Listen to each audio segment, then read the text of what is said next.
All right, welcome back everybody. If this is your first time to the channel, welcome to Notes to Fret, where we are all about turning theory into riffs. And in this video, we're going to kind of put a supplemental together for the chord progression video that we did last week. This is just going to bring out some of the opportunities that I think we have to clarify some points, and we'll get some audio in here as well. So some of you that have been making requests to hear some of the resolutions in these chord progressions, we can dive into that, but we'll talk more about that in a little bit. The first thing that I want to do in this video is quickly revisit what we talked about last week with the tonic, the dominant, the octave. If you recall last week when we were looking at going from the tonic to the dominant, right, in this case C to G, we talked about that being 7 frets, which we know is a perfect fifth. And then from there, we looked at the subdominant, right? And we talked about how do we get that? Well, it's really coming back from the octave over to the subdominant, in this case, the F, right? And so when we look at the fretboard once again, even though we're going back, we're still going back 7 frets, which is a perfect fifth. So we talked about this. And then as well, we looked at going from the octave to the dominant, and we saw that that was a perfect fourth. Same exact thing when we went from the tonic to the subdominant, we saw that that was a perfect fourth. And so as we were looking at this, it kind of looks, a little bit confusing. So I want to take this opportunity really quick to kind of capitalize on taking this kind of confusing picture from the scale and putting it into something that is probably a little bit more familiar to many of us, and that's the circle of fifths, right? And if you haven't seen the video on the circle of fifths, I highly encourage you to go back and at least take a look at the first one. I think the circle of fifths is the ideal starting point. So if the circle of fifths, is not familiar to you, please go back, take a look at that. Because I think it's going to help you just overall. But here, what I want to do is kind of clarify what we're looking at over to the right with the scale and see what that really means, right? So when we talk about going from C to F, right, the tonic to the subdominant, that's a perfect fourth. And we talked about in the circle of fifths, if we go in the counterclockwise direction, that's our circle of fourths, right? And we can see the C to F right off the bat. But in the video, we only spoke about coming down to the 6 o'clock position.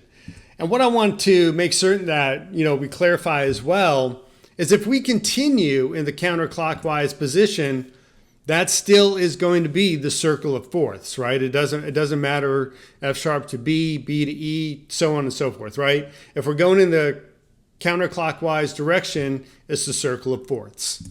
Now, just like we were looking at it going from, the tonic to the subdominant, in this case C to F, well, it's no different when we go from C to G, only here, that's going to be a perfect fifth, right? And we talked about this in the circle of fifths video as well. But we're going in that, now we're going in the clockwise direction. But in the video for circle of fifths, we only spoke about it coming down to the 6 o'clock position. Same exact thing, right? If we continue on in the clockwise direction, well, that's the circle of fifths, right? So even though the scale over to the right looks a little bit confusing, this is where it really kind of, comes together when we're looking at the circle of fifths. So I wanted to take this opportunity this week to clarify that. One of the viewers brought it to my attention. You know who you are, so shout out to you. Again, don't like to call out people by names just in case, but I appreciate you bringing that up. So I think this is a good opportunity just to kind of, take a look and understand that resolution there. So with that being said, one of the things I want to jump into this week is clarifying some of the stuff we were talking about last week with leading tones. Originally this week, I was going to be looking at modal chord progressions. I got halfway through putting that lecture together and the video was coming along, and I realized that we've only really gone over triads. And triads, when we start talking about modal chords, there's not really enough there. It wasn't very informative. A lot of it with just triads really wasn't kind of getting that broader picture. So I'm putting that video off and taking an opportunity for review on this one. And then I'm going to do seventh chords next week. But even with all that, there's something we need to talk about that I brought up last week for a lot of clarity. And what we're looking at here, when we look at the major scale, if you recall last week, I kept bringing up these half steps, right? Talking about leading tones. And here, when we're talking about the major scale, one of the chord progressions that we were looking at is the resolution from the F, the subdominant, to the E. And that's called the median, by the way, and we'll talk more about that in a different video. But we were talking about really nice resolutions when we had these half steps in there, and I kept calling them leading tones, right? And then there's the other one over to the far right between the B to the C. Now, here we talked about a real strong pull from these half tones, right? A real strong pull to resolve that F to E, or definitely that B to C, right? Now, I kept calling these half steps leading tones, but really, even though this forces a very powerful resolution, there's a strong desire to pull towards here, in this case, the B to C, right? The seventh to the tonic. That half step is it's a real big pull to that, to get that resolved sound. However, formally, just like we have dominant and tonic and subtonic and octave, the leading tone is really this position in the scale, right? So even though I was referring to the half steps as leading tones, you will hear people refer to a leading tone all the time that isn't, they may not necessarily be referring to the seventh degree in the scale. So just be aware of that. A lot of times when musicians are talking about these half steps, they are talking about, they'll use the term leading tone, it just happens, but the formal leading tone is this position in the scale. So what I want to do as well, there's been a lot of requests for understanding the audio, the audible kind of sound of these chord progressions. So this week I am going to do something a little bit different. I'm going to pull in some audio, a video with me on the guitar. We'll look at that in a second. And so you can kind of hear that sound. Going forward long term, I think it takes away from some of the learning of the actual theory, and that's what this channel is really dedicated to. So what I'm going to do is I'm going to come up with a plan to make certain that long term everyone's kind of getting that ability to listen to audio as well as put some of this together. And that may be, something I do every other week or work with shorts. I don't know what it's going to be yet, but I just want to let you know that I'm acknowledging that I definitely, read your comments and I really appreciate them. So we'll be getting to that and make sure everybody gets something long-term. But in this one, since we're working on a supplemental, I'm just going to jump in really quick and we're going to listen to some of the actual sounds of what we're looking at with some of these progressions. All right. So what I want to do in this part is there's been a few requests to kind of listen to some of that resolution stuff that we were talking about with the chord progressions from last week. So here I'm just going to play a couple things in A minor. We'll talk about it a little bit and then we'll also listen to a piece from Bach. But I really want to kind of dive into understanding or listening to that resolution from the dominant back to the tonic. In this case, the E's are dominant, A's are tonic, right? So let's take a listen.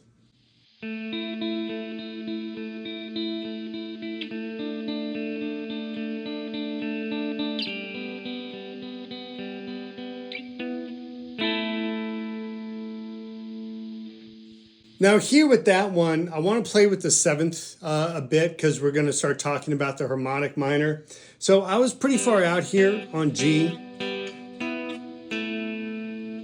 And coming back from G to E, then to A, that was a pretty big jump. But we still got good resolution. And by the way, my E, I'm just playing it in second inversion, right? So it's still the B the E, and the G. And so right here, when we're looking at that, we can definitely hear the resolution from the dominant, and we could kind of hear that large jump that really kind of said, hey, something needs to get resolved here, right? So now with that G out here, when we're looking at G, if we're going to resolve G to A, there is a resolution there, but it's not a huge pull. And one of the things that we have in music, especially for minors, is we have something called the harmonic minor. And what the harmonic minor scale has done, rather than just looking at the A minor scale, something we've all heard, 1,000 times before, with the harmonic minor, it's taking the G, the seventh, and it's moving it up one semitone or a fret. And what that is giving us is a leading tone to our tonic. And anytime we have a half step or one fret, that's called a leading tone. And what the leading tones give us is this really hard pull back to the tonic. So even though earlier we had G, we used the dominant to get us back to the tonic because it wasn't a huge pull with the G, right? But when we move it up that half step, that changes. That really wants to make us come back home. So let's listen to that scale really quick.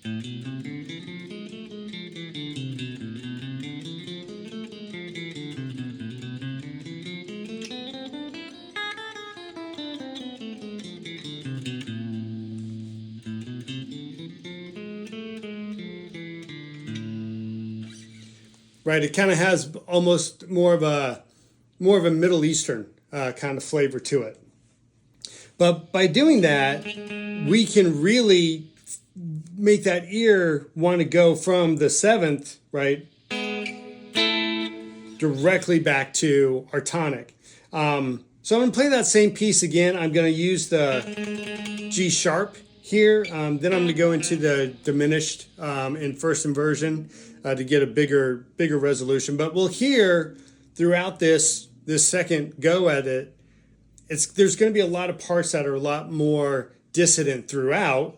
So let's listen to that.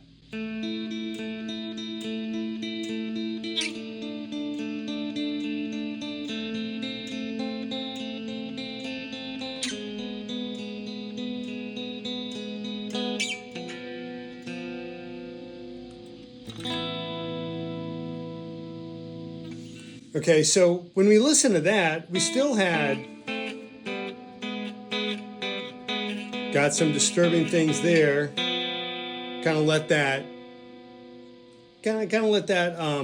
diminished linger, waiting for it, and then gave it a big finish with a seventh chord. Just a little bit. There was so much disturbance that it just kind of needed a bigger chord to kind of resolve.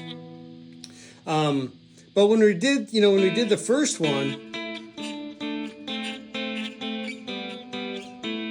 there's not a lot in there that was very disturbing. It was pretty clean. It was an easy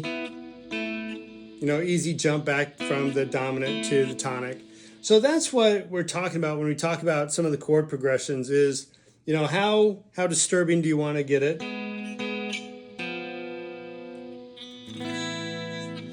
And it's going to resolve differently, right? So those are some of the things you want to consider. Now, what I want to talk about here from the dominant perspective, because the dominant it's so incredibly important in music. I want to take a look at a piece from Bach. It's Bach in A minor. You've all heard it. I'm going to play different parts of it, and we'll talk about it. But you've all heard it.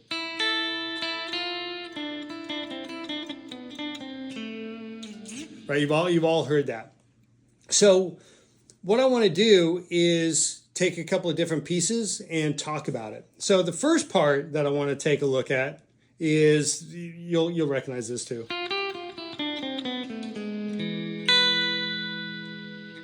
Okay, now here, slowing that down a little bit, you'll notice that he goes to that G sharp, and you get that kind of feel for it. The very next thing he does is he comes down here to the A, to the G sharp again. Now, where he goes next,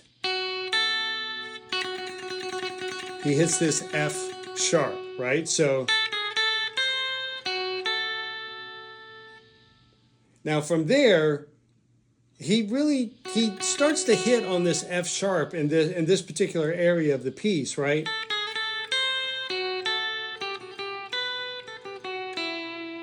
But notice where that little phrasing winds up. It winds up on E, right? So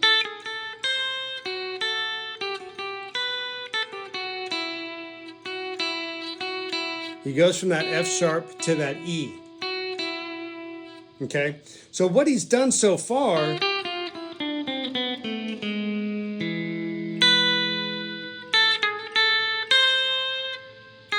got that G sharp here, he's got that G sharp, which we know comes from the A harmonic minor, but then he starts playing around with this F sharp, which is outside of the key altogether. It's not harmonic minor, natural minor, but he keeps going from F sharp, resolving to E. So just keep that in mind. What I want to do now is play another part where he starts to move around even more outside of the key, but it sounds incredible. So let's take a look at that, right? So there's now this next part is, now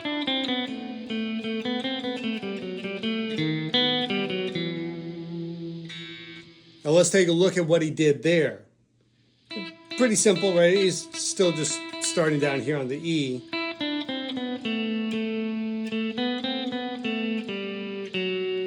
Now he's at that F sharp again.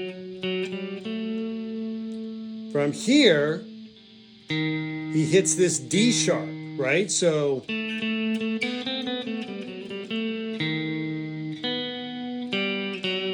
it's that F sharp again. Now notice where he comes back to. Comes back to the E. So when you listen to that whole thing,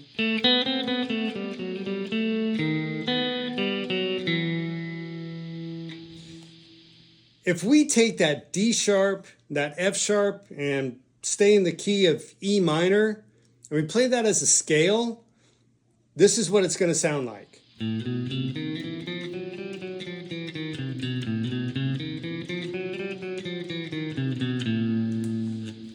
Now that sounds crazy, but here's where he's getting it from.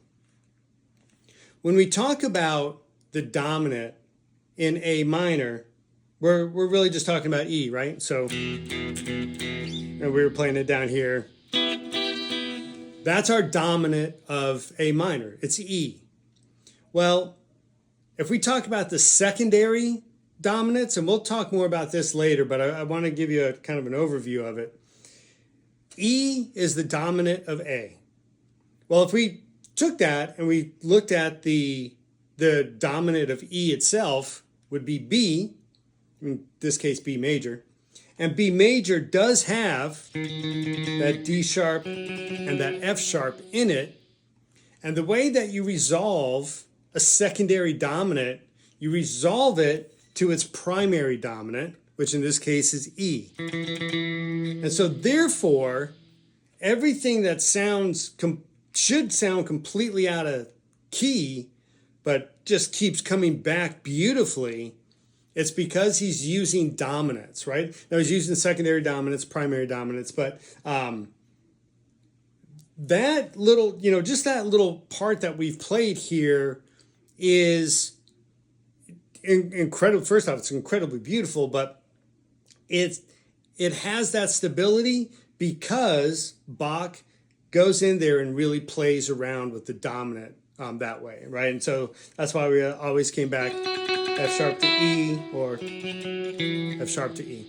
So anyways, I wanted to kind of bring that up. You get a little bit of a feel for, the more stable everything is, it still comes back nicely to the tonic.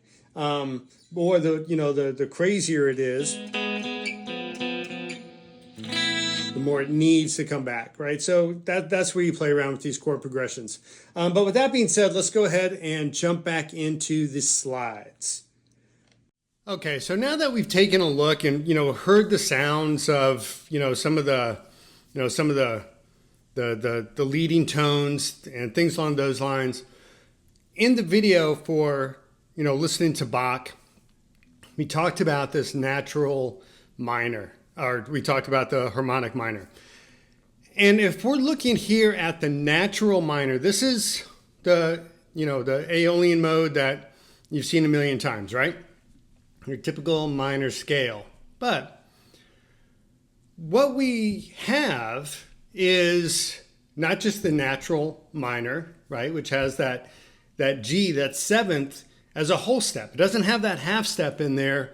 So G to A in the natural minor, that's a pretty easy kind of progression. It's not a big pull, right? We saw that in the earlier with the guitar.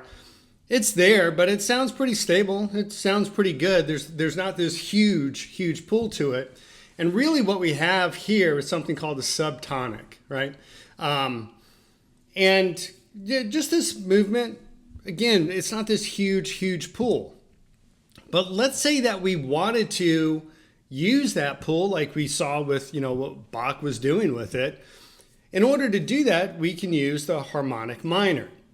Now, what we're looking at here with the harmonic minor is we're definitely going to be paying attention to the seventh, but we want to take that whole step and make it a half step so that we have our leading tone, right? That's what we're looking for. And with that leading tone, just making it a half step, something's going to happen, right? So if we're looking back over at our fretboard, what we previously had was G to A, that's a whole step, right? But when we move that up, we obviously, we need to change that to a G sharp. And so that's exactly what we're going to do. Now, that gives us a half step for our leading tone from G sharp to A. But what about this whole step from F to G sharp? That doesn't really cut it anymore, right? Because, we can look at that and go, okay, well, something needs to happen to F, right? Conventional wisdom would say, okay, well, let's make that an F sharp, okay? But the issue here is that's going to have an upstream effect, right? So if we make the F sharp, now we're going to have to look at the E, then back at the D, right? And it'll just cascade. But we're in a minor. So the most critical thing here is that our third is always going to be 3 frets or 3 semitones up from the tonic. We have to maintain that. That's what gives us our minor. So we actually cannot just make the F sharp. We just can't do that. But we have to resolve this G sharp somehow. We have to do that. And the way that we do that with the harmonic minor is we definitely play with this whole step, but we just give it a little bonus fret, right? And now from F to G sharp, where we have a whole step plus a half step, allows us to have a leading tone in a minor scale, right? And so when we look at the scale on the fretboard, it's identical to the standard A minor scale, but we have this G sharp and everything works out just fine. And we heard how wonderful it sounds. Bach epitomized it. So the harmonic minor can give us that leading tone. And so when we were talking about half steps last week and everything else and leading tones, I thought this was a great opportunity to really, use this supplemental part to take a look and understand where we get what we see with that, or what we hear with that half tone and that leading tone, right? Or that half step and that leading tone. Now, by doing this, you don't escape other effects on the scale. You can't just have a G sharp and think everything else is going to be completely fine, right? There are going to be effects. Now, yes, from the scale, when we look at it on the fretboard, it's really one semitone different or one fret different, right? So it might look, if we just look at the scale, it might look like, okay, no big deal. But it does a couple things. The first thing that we want to pay attention to is what does it do to our dominant, in this case E, which should be E minor. But the third of E is G. The third of E minor is G. And we just raise that by a half step.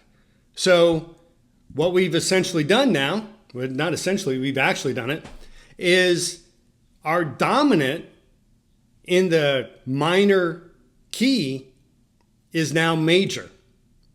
Okay? So that's big. That's one of the effects on it, right? And majors kind of have more, uplifting sort of sound to them sometimes.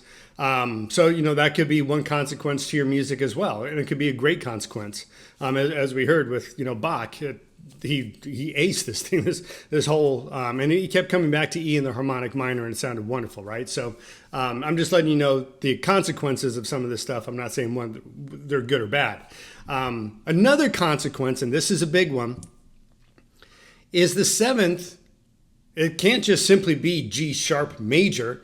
We've taken the root of the chord G and we've moved it up a semitone or a fret. And well, that's huge because now our seventh is now a diminished chord. And when I was playing my piece, that G, when we were using that G sharp and I went into the diminished, in this case the B, this is why you heard it. And this is one of the reasons I used it, because you had diminished after diminished. And so that's why at the end of my piece, before I strummed out that seventh, that A, just to kind of give that bigger chord, this is why it sounded just so incredibly bizarre, right? And so it's another consequence when you manipulate something in the scale. But if you look at the fretboard again, it looks like no big change, but we see it in the chord progressions that they do change. And then finally, we haven't really looked at augmented very much, but we've taken our median, our third, right, C in this case, and we've promoted the perfect fifth up a semitone or one fret. And so now another consequence is our median, our C, is now an augmented chord. Okay? So this is where that leading tone does have effects, but it really allowed us another opportunity. We're always talking about the dominant. Come back, use the dominant, the fifth, and come back to the tonic, right? That's a big resolution, and that's great. But by adding in G sharp as a leading tone, we've given ourselves another opportunity to have something that also pulls back to the tonic very, very strongly, right? So not only do we have the dominant, the E, that pulls very strongly to the tonic, now we also have the seventh, which pulls very strongly to the tonic, right? And it doesn't always mean you have to hit a big diminished chord. You can talk about the G sharp note as well when you're talking about soloing. We'll talk more about melody over harmony later, but I wanted to point that out. And again, I thought this week, because the modal chords weren't really kind of coming together, so I think this week gave us a great opportunity to talk about the leading tone and get some sound quality in there for everyone as well. So, taking a step back, looking at what we've talked about with triads so far, right? We talked about triads on the fretboard, voicings, voice leadings, inversions, right? We talked about chord progressions. This was kind of a supplemental. The goal was to have modal chords, but again, I'm going to have to do sevenths before we do that. And I want to make certain that everyone understands the leading tones before we did that. So we kind of covered that. So next week, what it's really going to be is I'm going to jump into seventh chords next week. And then following that, we'll do modal chords. With all that being said, again, this one got a little bit long once again because of the audio part. And again, I will work out something that's going to work for everybody long term. But again, I appreciate you sticking through on this one.